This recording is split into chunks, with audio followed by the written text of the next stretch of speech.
Businesses thrive by knowing customer insights because today's insights are tomorrow's facts. At iResearch, we live and breathe insights. And despite searching high and low, we were unable to find a customer insights podcast that answers one of the most important questions in business. Why do customers do what they do? So we launched one. Hi, I'm your host, Darshan Mehta. On this episode, I'm going to be talking to two guests. This is the first time I've done that, and I'm looking forward to it. The two guests are Steve Sidelnyk and Jim Turner. And Steve is a highly accomplished session drummer and music programmer who has worked with a multitude of A-list artists over the course of his storied career. From answering an advert for a drummer needed for Paul Weller in 1983 to opening the Grammys twice with Madonna and having been featured on numerous Hollywood soundtracks, Steve is one of the most in-demand live and studio musicians, having played on many familiar iconic albums and movies. These are movies you and I have all are familiar with, and we'll hear about them later on. Jim is a longtime entertainment industry professional whose 40-plus year career straddles music, film, and TV. After previously working on a session musician with Steve on British multi-million selling artists like Black Bros and Lisa Stanfield, Jim established himself as one of the top commercial music producers for brands such as Pepsi, Esso, Elise, Coca-Cola, and Nike before moving to LA to work on film and music projects. He has worked with Guillermo del Toro on Hellboy 2, as well as the Tekken franchise and the Death Race franchise, and developed projects for Netflix and HBO. For Jim and Steve, it has been a natural progression from a lifelong personal and creative friendship to a musical partnership. This new creative partnership has been received enthusiastically within the professional community at the highest levels, and a number of projects are currently in various stages of production, with releases starting in 2024. Welcome, Steve and Jim. It's a pleasure to have you on the podcast. Good morning. Yeah. So I'm going to start with both of you, but maybe individually you can answer first. Steve, Jim, whichever one to go first. I'd like to know, where did you guys start, and what are the aha moments that led you into following a career or path that has led you into music initially? It was where I grew up in the north of England. It was basically music, football, or further education. And I tried all three, and music was the only thing that I kind of, I thought, well, I'm going to give this a shot to the, not that my parents weren't happy about it, even though my brother was a musician. And I just, it just went on from there, really. I moved to London and started going to auditions. And back in the day, in the early 80s, you could answer adverts and go to various rehearsal rooms and line up, and it would be like a trial by fire, but it was a really good experience. And it doesn't exist so much now, but you've got different mediums like YouTube where people discover different musicians, different types of music and everything. But back in those days, it was just literally everything was word of mouth. So I just kind of stumbled into music and just started playing. And a friend of mine who I was at school with was a chemistry student in London, and I went and stayed with him, and we started a band, and we got signed to a very small label, and I just carried on doing that basically when I was young. I'm sure Jim was the same, right? Yeah. What was the first instrument you played, Steve? It's the only one I can play, which is drums. Now, was there a reason you gravitated towards drums, or what was your attraction to drums? Yeah, I mean, I'd love to be able to play guitar or piano properly or anything, but I'm not. It's one of those things you think one day I'm going to really be good at that. And I even had a bass guitar at one point, but I just never got around to it. It was always work. And when I got into playing and then I got into programming, it became quite time consuming, and I was working more than I had like free time at one point, and so I never really developed any other instruments. But it's always good to be able to play everything. Piano, that's the number one, I would say, right? I would say guitar, but yeah, piano is useful. I'm not a guitarist, by the way. He's not a pianist. I'm not. Although, oh, he has got a guitar. That doesn't mean you can play it. I've got a couple of guitars floating around. So I'm gonna ask Jim the same question later, but I'm curious, when you started out playing drums, Steve, did you think this is going to be more of a hobby, a passion, or ultimately lead to a storied career that you have? And is that what you wanted, or did that change over time? No, it was definitely what I wanted. I mean, I love music from when I was a kid, and like I said, my brother used to play in a band, and I used to follow them. But music was a big part of life at that point for me, and as far as being a professional musician, I didn't even think about that. It was more just and even the money, that was not my priority. My priority was actually playing in something that I thought would be cool. It was definitely all about the music. It was nobody, there was nothing about business plans or what happened later in your life or whatever. It was just like, right, I want to be in a band with my friends or join a band and play music. No plan B, right? No plan B. It's true. And now it's a whole different thing where, which is probably good, without a doubt. But, people are educated about obviously like mental health, what happens if they're not a success, blah, blah, blah. But in those days, that wasn't really like an option. Right. So you just forged ahead and see how far you got. Right? How about you, Jim? Yeah. How about you, Jim? I mean, how did you get started? Almost exactly the same story as Steve. And I think of lots of players of our generation that became successful. Same thing. I come from the north of England as well, born in a small town near Manchester, and then moved to Manchester. And again, I just decided that music was the thing that really resonated with me. And for me, I went to watch a concert one night, which was the Crusaders, if anybody's interested or know who they are, and saw the guy playing saxophone and thought, that is what I want to do. And I just went out the next day, packed my job in, bought a sax, and just started practicing. And I literally did that. And then I joined some bands like Steve, and we had some publishing deals, and we had some small deals on independent labels. And one band in particular had a bunch of big labels chasing us, but we never signed that deal. And I guess my journey is a little bit different than Steve in the sense that this relates actually to your aha moment, I suppose, which was that band I'm talking about, which had a lot of label interest with. We went on tour with a band that had a #1 record in America, and they'd had a #1 record in the UK. And they were, I won't name them, but they were a big band, but they were about to get dropped by the record label because they couldn't follow it up. And we went on their very first UK tour as a support act. And I remember watching the singer in the concert, during the concerts, and also in the warm-up when they were doing the sound check, and thinking, wow, that guy's special. He's really special. He's got something unique about him. And everybody else in our band at the time was just like, no, we don't think so. And our management was like, I don't understand why they got signed in the first place and all this. And I thought, well, I don't really agree with that. And then the band went on to be hugely successful, multi-million platinum selling artist all over the world. And that moment gave me that, I have judgment, and these people didn't have that same judgment. And then eventually I decided that the politics of the band were not really for me. And I started doing more and more session work. And that's where I initially went and started working with Steve. We were both playing with a big British band, Bros, or as we would say, Bros, as you would say them. And when I started working with those people, it was like I'd found my tribe. There was no, this is good music, this is bad music, based on personal preference. There was only professional music, and it was all of a certain quality, and nobody was arguing about that.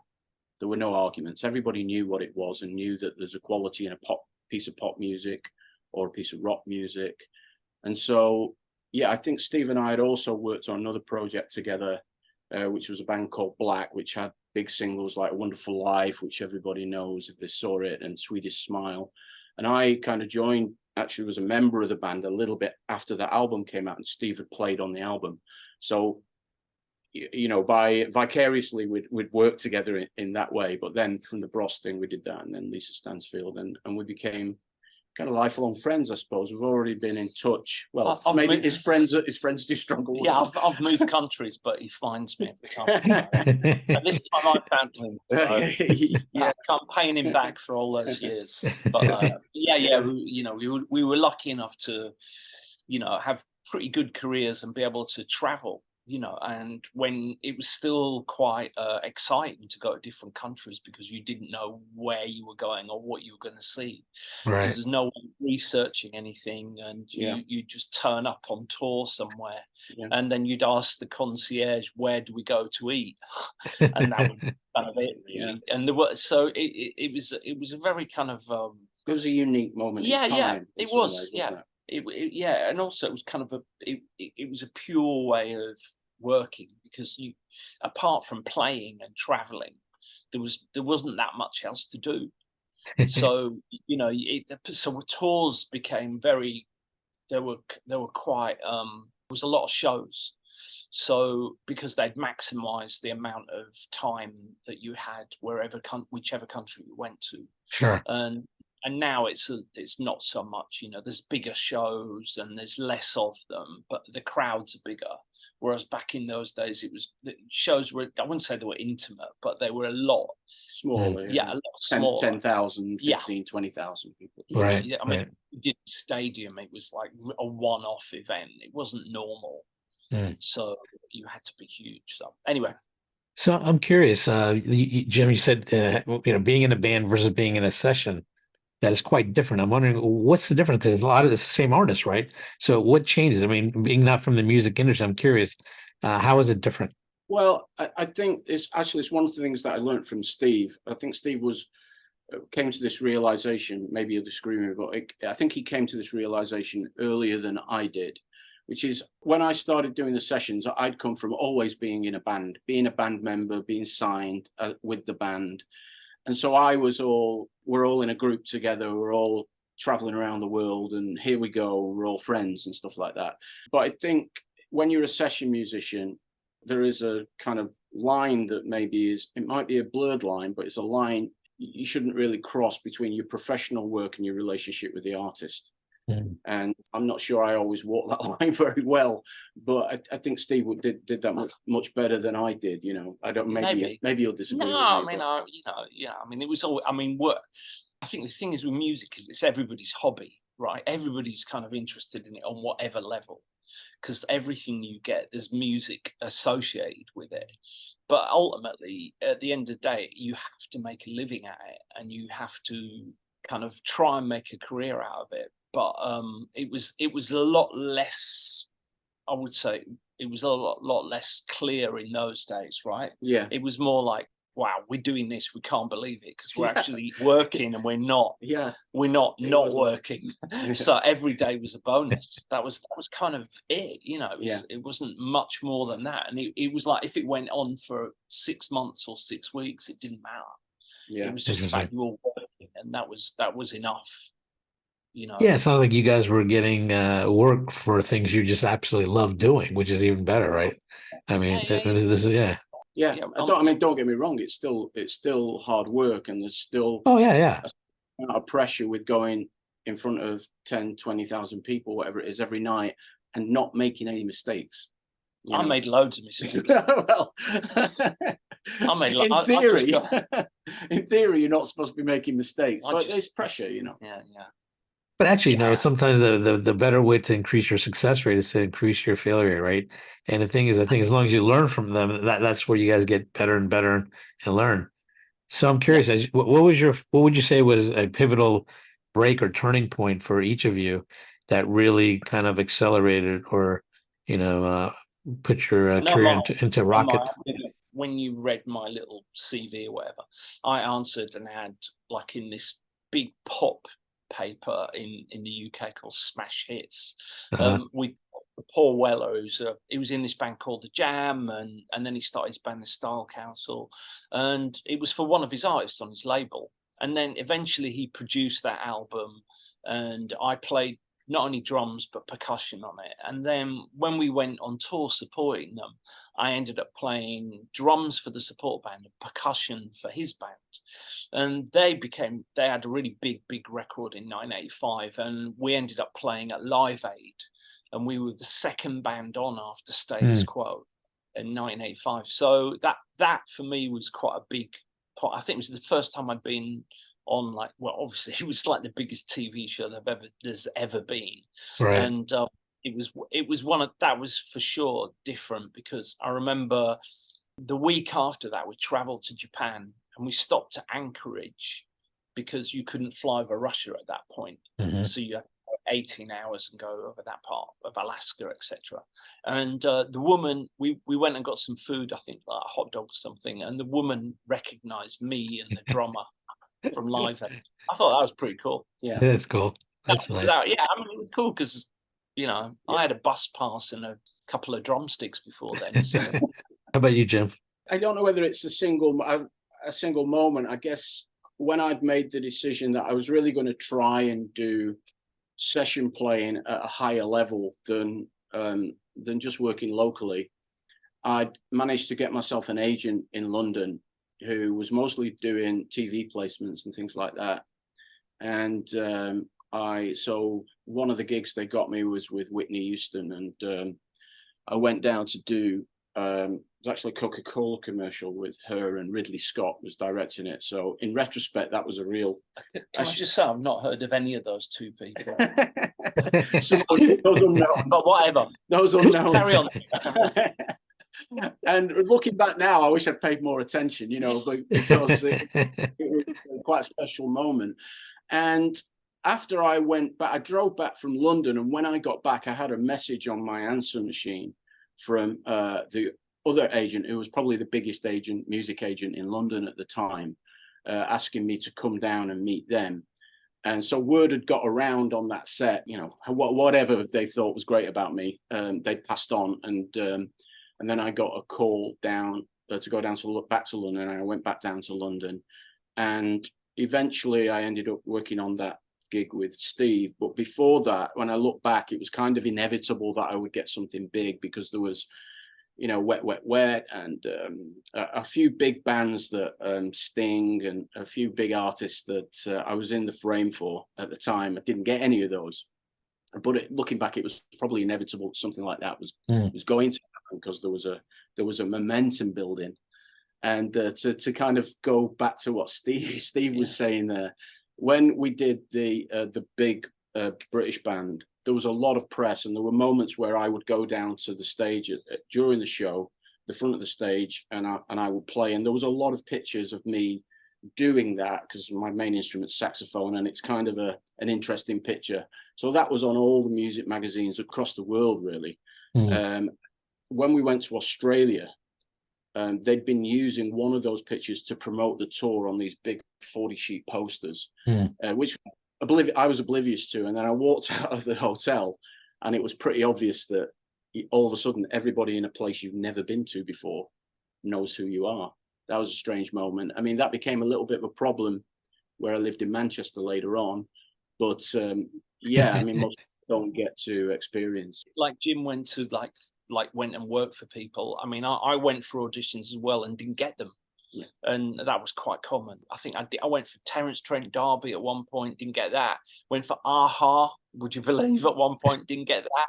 So, you know, you just got to kind of, you just carry on. You know, and really, I think if you're working for somebody, which brings us right round to why we're doing this right now. Essentially, if you're working for somebody and you're not either the primary talent or, you know, in control, you're always expendable. You know, like nobody's irreplaceable. I mean, you've only got to look at the Foo Fighters, right? I mean, you know, like a year ago, it was grief and blah, blah, blah. Now they're back on tour. You know, it's like, it is a business. And at the end of the day, that's what matters. It's like that people are making, you know, that people want to see that, the bands, and want to see that music, but also it is a business, and people do carry on. So also, I think at that time, you know, I don't like talking about the past that much, but at that time, I think there was one big agency that handled most of the touring from a musician's point of view, and there weren't that many musicians on the books, were there? No. You know, so maybe there was 20 or 30 musicians that they had that covered the instruments, and if you were in that group, it was kind of an elite group, if you want to call it that. But they were the people that did the sessions, that did the live tours, that did the TV appearances. It was always that group. So between us, we covered a lot of ground, I think, and that was kind of a unique period, because that doesn't really exist anymore, does it? No. So, you know, if you want to be a session musician now, I mean, I don't know how you would start. I don't know, really. But Jim's pretty cool, because Jim knows, he's a linguist as well.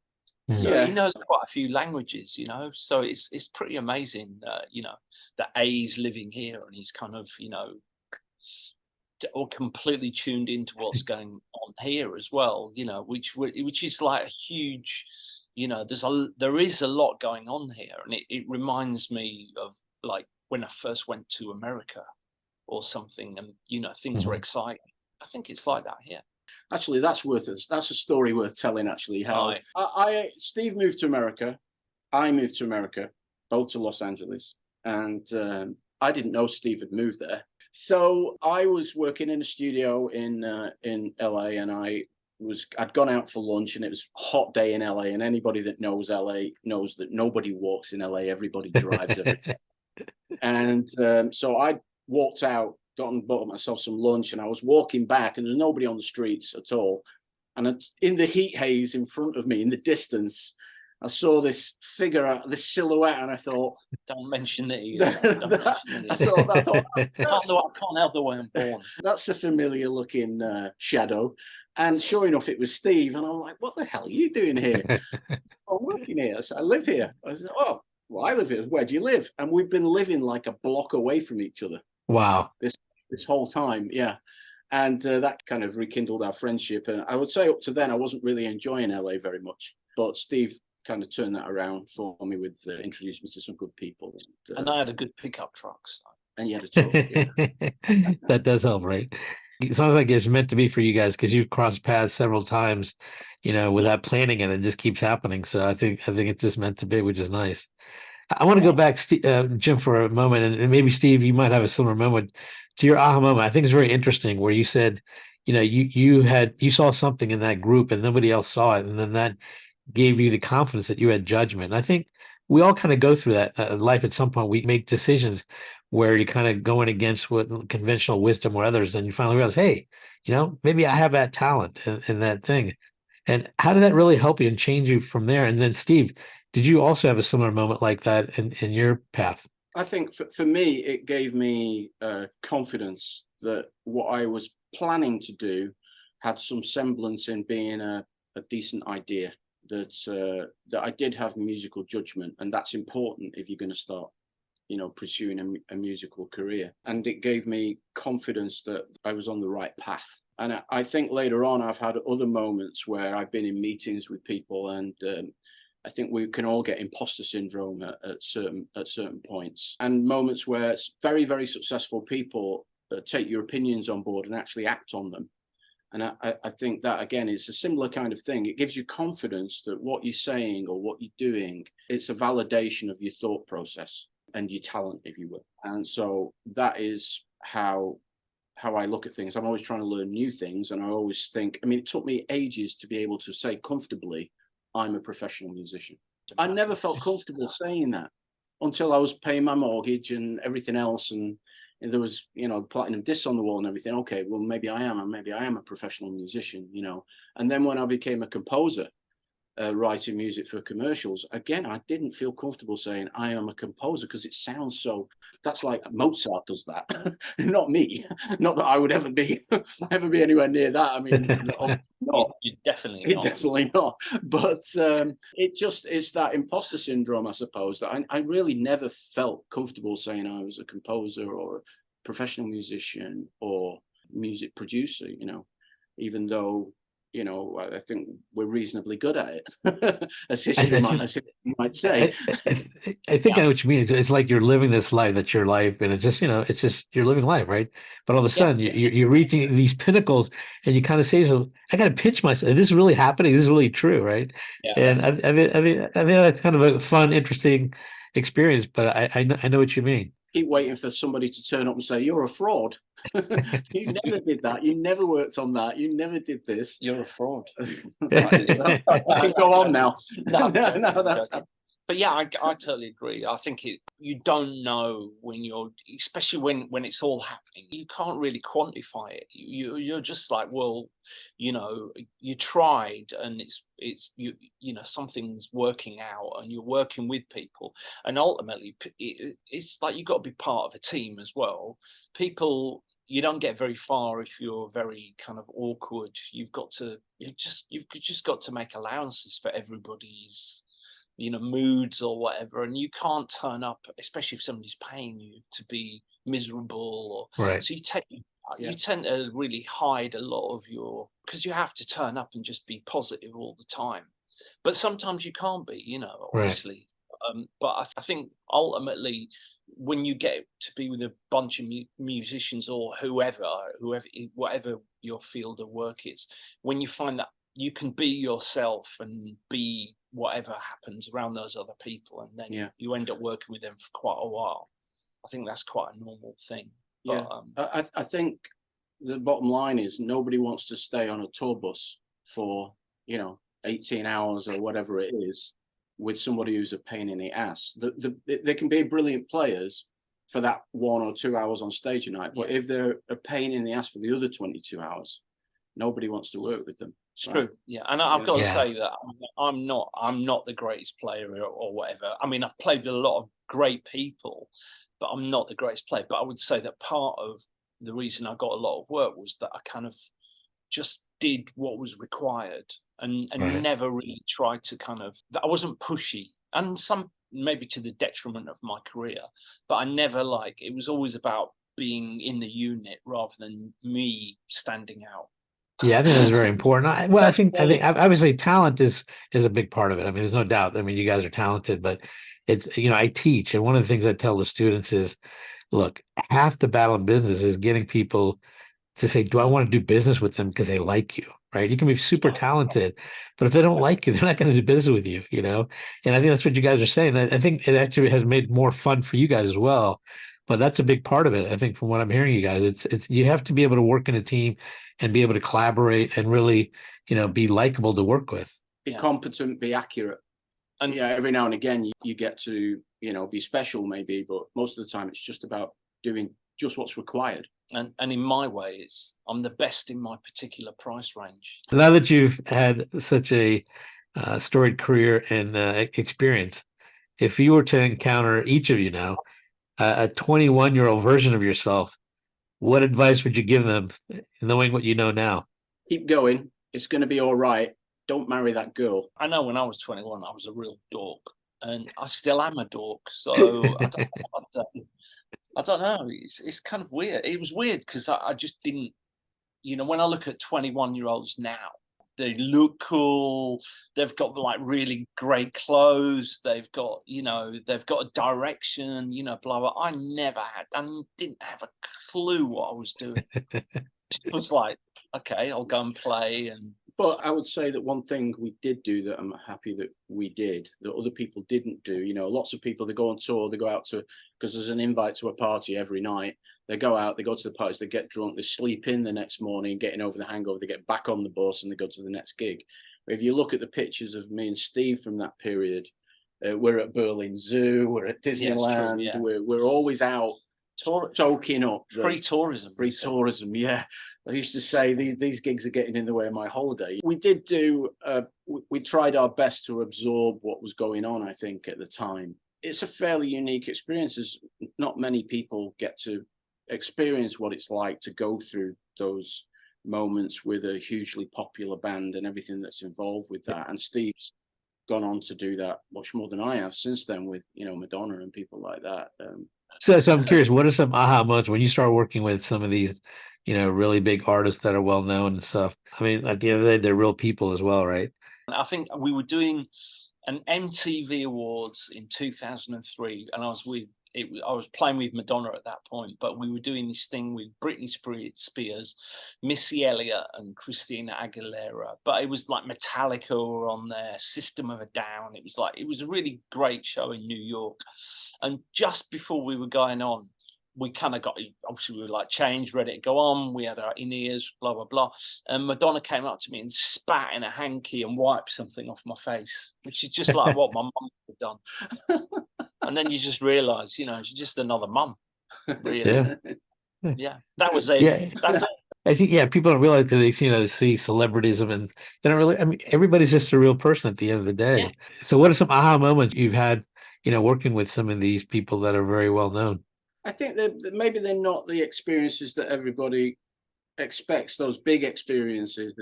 It's the small things that, for me anyway, it's the like small incidents that are almost like an out of body experience. Like what? Give me an example. Playing on stage at Wembley Stadium and the spotlight hitting you. And you obviously you're playing, but it's like it's out of body, and you realize you're in this, 70,000 people or something like that, whatever it was. And that is you still got to concentrate on what you're playing, but it's almost like you're watching from out of your body. I would say another moment is actually not in front of anybody. I was at a celebrity's house who I won't mention. We were all sat around the pool, and Kenny Edwards was there, who people know as Babyface, the Jacksons, the Bodyguard soundtrack, Right. endless Whitney Houston, TLC, endless hit records he's had. And of course he's there. Everybody wants him to play and sing. He doesn't really want to. And so he says, well, okay, what shall I play? So I said, do the Eric Clapton song that you produced, if I ruled the world, or whatever it's called. So he said, okay, well, I will play it. You can sing it. So he's playing and I'm singing in front of these world-known, famous people. And it is like a weird moment because, Kenny, if you're a producer, he's right up there. He's a benchmark for certain kinds of. And I guess meeting Quincy Jones as well was an odd moment as well, because he's woven into the fabric of music history. I met Larry Hagman once at a Madonna concert. And he goes, "Where are you from?" And I was like, I'm from London. He goes, "It's really expensive there, isn't it?" And I was like, "Yep." And I was like, "Wow, J.R. Ewing thinks it's really expensive in London." that was definitely one. And I had another one where I was playing with an artist and we were supporting the Foo Fighters. And we were doing the last song of the set. And I just looked over, and Dave Grohl and Taylor Hawkins, when he was still alive, obviously, were at the side of the stage. And that's pretty weird because they're like two of my favorite drummers anyway. And just to have people like that. But I mean, I think nearly every act you work with, there's always one of those moments where you'll meet somebody, or you'll have an experience, or you'll be on a TV show with somebody, or you bump into somebody in an airport and you're just like, wow, this is kind of crazy, because you've either seen them in your DVD collection or your CD collection. Now they're up there.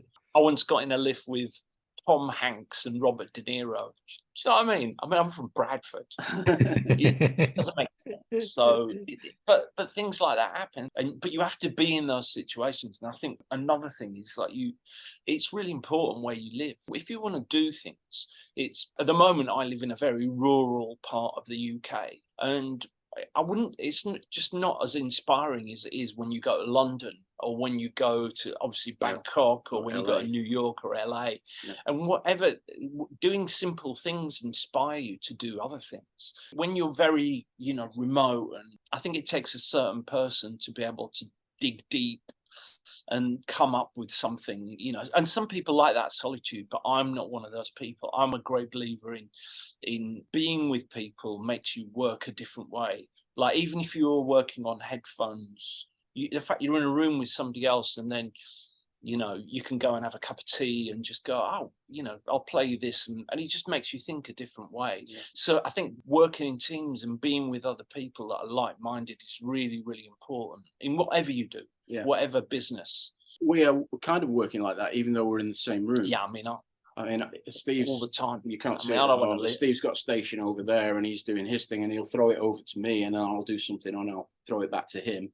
And we're kind of working together, but in isolation. Yeah. And I think it's important that, because when you're doing creative things, it's important that you can, try ideas out without feeling embarrassed that it's a bad idea. And that's particularly true of me, because it takes me a lot of chipping away at the stone to find the statue, if you know what I mean. Yeah, I mean, that makes sense. I mean, I think, I think what works for you guys is that you guys really like each other, respect it. But more than that, I think you guys help push each other's envelope in different ways. Yeah, and exactly. You keep growing, because I can tell what is done really well for you. And I think this is something I've noticed with a lot of successful people. You guys are constantly curious, and you're looking to learn and evolve. And I think that's part of being creative, and just, learning to stretch your envelope, because things are always changing and evolving. But, I can just tell you guys still have that same love for something new and different that you did when you first started out. And I think that's great. And that's going to keep, I think, you guys young and vibrant and contributing for a long time. And talking about being young and vibrant, that video you showed us the other night of your dad doing a handstand at 84, I feel challenged. Inferior. Yeah. I feel inferior. I've tried doing that and I can't do it now, and I'm not even 60. So that's off to your dad. It was amazing. Well, here's what we can do. We can talk to him, and he can show us how to do it, Steven, and then all of us can do it together. I will not be doing the handstand. No, you won't be doing it. Amazing. So you guys have worked on movies, commercials, all kinds of things. So tell me, how different is it working on all of them? Or is there certain common elements that you found to really help you be successful in all those different, methods of doing music? I found the film music is cool. There's a lot of cool people in the music business. There are some very smart people in the music business. But the reality is it's much smaller money in terms of investment and risk in the music business. When you start working on films, I've worked on $200 million movies, and when there's $200 million at stake, everybody's a little bit more serious about it. It tends to have, I would say, more cerebral people at the upper echelons, and that filters down into every aspect. I would say, yes, you can have fun, but it's serious stuff with real deadlines. If you don't meet a deadline, then it's not a matter of the album gets delayed by a month or whatever. This is like the cinemas booked around the world, the streaming deadlines and penalties if you don't meet those deadlines. And so everything is, I would say, is a little bit more serious than music on its own. But in terms of creatively, it's very similar. Everybody's trying to do the best that they can do, and they want it to be great. Even cheap movies, I say cheap movies, anything, from $1 to $5 million, let's say. Nobody sets out to make a bad movie. Everybody's trying to do the best they can within the money they have available and the time they have available to do it. So when everybody looks at a movie and goes, oh, that's crap, it's like, you don't, or it's terrible or whatever, you don't know the amount of work and the amount of jobs that have gone into creating that. Nobody set out to slapdash about it. It's just that you have a certain amount of money, certain amount of time, and that's the best we can do with the money and the time. Right. Which is crazy, because movies, you're right, like their budgets are huge compared to making a record. But right now, obviously, with Netflix and Amazon and everything that you can stream, and the same goes for music, there's so much content, that you can watch anything that you want to watch. And you can just go, I don't know about that. And that's like millions and millions of dollars. And you're just going, scroll through that. I don't like him, don't like her, whatever. And it's like there's so much competition now. So you've kind of got to stand out above everybody in whatever you're doing, because, the playing field's a lot larger, and you've got to make yourself a little more unique, I would say. Would you agree? Yeah, I think that's true, particularly in the music end of it, I think. For us, lots of people can compose and orchestrate, because that's an educational process, right? You can go to university, and you can go to music school, and you can learn how to orchestrate, and then you can polish that craft. But doing stuff, I would say, that Steve and I do, or maybe Trent Reznor, Atticus Ross, and people like that from 9 Inch Nails that do a lot of film stuff, doing what they do, or even maybe Mike Dean, if we look at it on a music. That's not something you can go to college to learn how to do. It's about creating a sensibility and creating a vibe. And those guys I just mentioned are really good at it. And because of the kind of things that we've worked on in the past, it's kind of innate in our upbringing. And it's very difficult to learn how to do that, I feel. Yeah, I agree. I totally agree.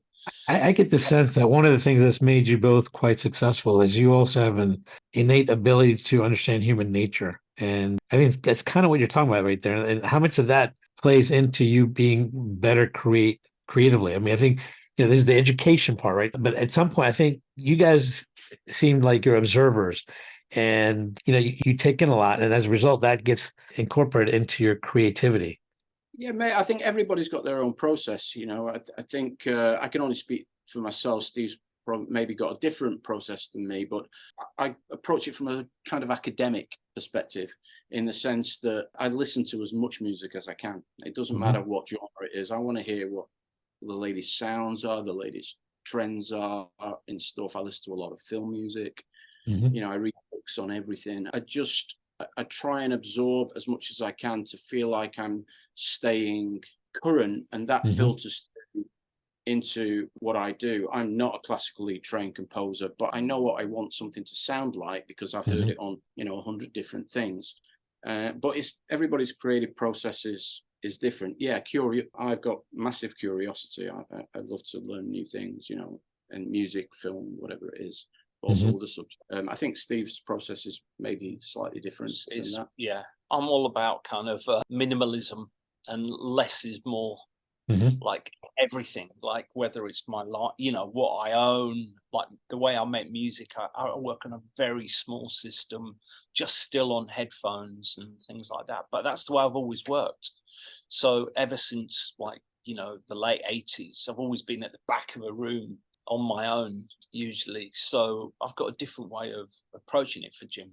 But I think that's why it works, is because, if you're doing the same thing, I wouldn't say you're cancelling each other out, but it doesn't make any sense. So if you both do different things, and then you can do things at different times and develop things, then it makes sense. It's like an equation with a actual, proper ending to it, I suppose. Yeah.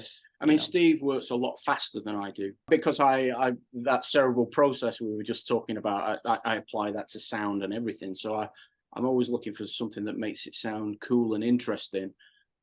Sometimes, certainly when I was doing commercials, you're not afforded that opportunity. They've got to get done quickly. So you've got to be able to create a certain sound quickly. But when we're doing stuff on our own, I might want to spend more time on it, and Steve pushes me to work quicker, which is good for me, because otherwise I will spend a lot more time on things. It's good that because I'm like an ideas, and I just like to throw it out, because usually I'm working for somebody and they want ideas like straight away. That's why you're getting paid, is to come up with those ideas. So that's why it can kind of work this way. So Jim's taking the kind of that mantle of taking all the kind of I wouldn't say rubbish that I come up with, but some of it is, and like sifting through it and then getting the good bits and going, right, we can make that work, or that will work for this, or that will work for that. So it's good. Right. So you guys have worked together for many years, but I'm sensing something's different this time. You guys, I think, have hatched a master plan to do something a little bit different. So tell me more about this collaboration and what you guys are doing, and what exciting things we can expect from this collaboration. I think, so just to back up a second there, Steve and I have been doing separate things, and then Steve called me and he said, I've got this band in New York that have asked me to work on some tracks. Do you want to have a look at them? And he sent me a couple of tracks, and I did some stuff on them. And this was when he was in the UK, so I was working in here. Steve was working on his setup in the UK. He sent me the tracks, I sent them back, and the band seemed to like them. So we realized it kind of works. And like Steve says, we complement each other. We do different things. And so that's how we started working together this time. And I think where we see the area that of most interest to us as well is the cinematic end of things. Because whenever we write something, whenever we've worked on our own stuff over this recent period of time, it always sounds like it should be in a movie. It sounds like it should be the theme tune to something, or it should be some artist placement. So the natural progression to that is to do scoring work and to do sync placement. So we're going to do a lot of that. We talked about maybe setting up our own label, because I think in this part of the world, this part of the world being Asia, there is a lot of talent that is not getting its chance, because of the way the media industry is structured in various countries around Asia. There's a gatekeeping process that means a lot of people have talent, but they're just not getting that guidance. They're not getting that mentorship. They're pushed into certain channels. I mean, we look at K-pop. I mean, it's a machine. The K-pop thing is a machine, and BTS and Blackpink they're the outliers. I think there is a huge kind of body of artists underneath the tip of that iceberg, but they're all very much the same because they're pushed into that K-pop production machine, and that's okay. Lots of people like that, obviously, but I think we feel there's a huge untapped reservoir of talent and cool music that just never sees the light of day here, because the mechanisms don't exist to showcase it. And I think we'd like to do something about that. With our history and our sensibilities, I think we could be good mentors to artists on how to navigate the business and create the best music that they can make. Yeah, I'm sure. So we've got to be doing some of that for sure, setting up the label and doing sync and composition, as well as the pop producing that we're doing for this band in New York and other artists. So that's what's coming. So, Steve, what attracts you about Asia? What's your attraction to Asia? I love it. I used to come a lot. I scuba dive, so I used to go to Phuket and go to Andaman Sea and do that for years. But I think mainly it's kind of what Jim just said. It's like the opportunity for giving like a lot of talent, a different kind of perspective. And the thing is, I've worked like on a lot of big records with major artists, and I'm willing to work with, if I'll work with anybody if I like the song or I like the person. Nothing's exclusive, but it's a lot harder here to get that, to get a producer that's worked with like the artists that we've worked with. And you kind of have to be here to do it, and you have to be you have to have the right setup. And we've got, Jim's got the studio here, and, and we can work remotely as well. So we feel we can offer something that a lot of people can't. So they don't have to go to America or go to Europe. Like, we can do it here, which is, I think could make a lot of sense, right? Yeah, I think so. That's the hope. I mean, there are good studios here, and from a technical perspective, I think what's not here quite so much, because Asia doesn't have it as much of a history of this, is artist development and the willingness to push the envelope in terms of production quality. That's not so prevalent here, even with the big labels, I would say. And I think they recognize that themselves. So, yeah, there's lots of opportunity in this part. And obviously, you guys bring a lot of experience, and that is a big part of the equation, right? Is a lot of experience and knowledge that you've accumulated over the years.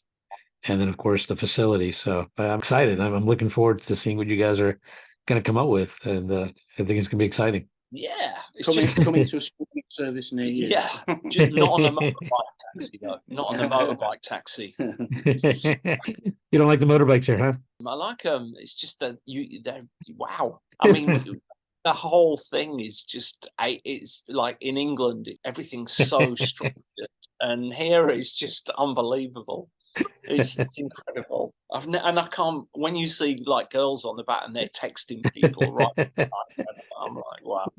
Yeah, they're completely relaxed. Yeah, they're completely relaxed and texting, and it's just like, really? It takes me 15 minutes to stop my hands from clenching. Because I'm clenching the back of the seat. They do have a amazing sense of balance. Yeah. But it's part of the experience, and you've got to embrace all of it, haven't you? That's the way people live. So, just so our listeners know, we're actually talking about Bangkok. These gentlemen are in Bangkok, and we're talking about how it's a unique experience. And what I like about Bangkok and Thailand in general is, to me, it's the perfect intersection of East and West. And and you have these unique experiences, going on these motorbikes weaving through traffic and stuff, and that's another experience when you're actually driving here. You have to navigate all these motorbikes as well. I've got two words for you: health and safety. It's interesting, like you say, that juncture between East and West. And I think people have maybe an outdated perception of Bangkok when they hear the word Bangkok. It I has agree. certain connotations. Yeah. But when you come here, people are always shocked. I mean, it's a super modern city, and it's just, you can experience life all kinds of ways here. You know, it doesn't matter what you feel comfortable in that strata, you can find it here, you know. Yeah, there's certain energy here. It's Right. invigorating. It just, yeah, you really feel alive, you know. And I think I agree with you guys. There's a lot of opportunity, especially in Asia. And I think you guys are onto something for sure. I think the cutting edge is something different. I think with the combination of you two, you guys are going to definitely make things happen. So I'm really excited to see what comes out of this collaboration. We'll keep you posted. Usually on my podcast, I like to end with this last question, and this is a question for both of you to answer separately. And that is, if you could have lunch or dinner with anyone in your industry, who would it be and why? I'll do one from music, one from film. Sure. Music, Clive Davis. And why? Because he's just been the soundtrack to everybody's lives, and he's built successful companies in music in several different times, you know, and he's just got an amazing perspective on what makes a hit record. I mean, his history is just untouchable. That's going back to your judgment. His judgment of music is quite good, huh? Just a bit. I mean, Whitney Houston would be not a bad job with that. And from film, I would say Guillermo del Toro, because he's always fun. He's like a giant creative child, brilliant man, and he's always fun to be around. You can always learn something. Steve, how about you? My favorite band of all time were the Beastie Boys. Yeah. That is, if I could ever have my time again, and I would be born in America, in New York, and be a part of that band. So any one of them I'd love to have lunch with. Film-wise, Robert De Niro, I suppose, isn't it? I mean, and he's got into property, hasn't he, in New York? He's done all right for it. Yeah. As well. And yeah. You had to think about him, didn't you? I didn't know that. Yeah, he's a part owner of Nobu, I think, yeah. Wow. I've got a bus pass and a fold-up bike back in the UK. You know what? He's not joking. I'm not joking. No, I know he's not, because he already told me he likes to keep it simple. He's a minimalist. He likes to keep it simple. I take him for his word. Yeah, I do too. Yeah, and it's admirable. Yeah. But anyway, it's been great talking to you. Yeah, this is a pleasure. Thank you guys very much. It's been a pleasure, and I look forward to hearing what's coming out from your studio. It's going to be exciting. Getting to AHA was brought to you by iResearch. To find out more about us, head to iResearch.com and make sure to search for Getting to AHA in Apple Podcasts, Spotify, and anywhere else podcasts are found. And don't forget to click follow to ensure you don't miss any future episodes. Thank you for listening.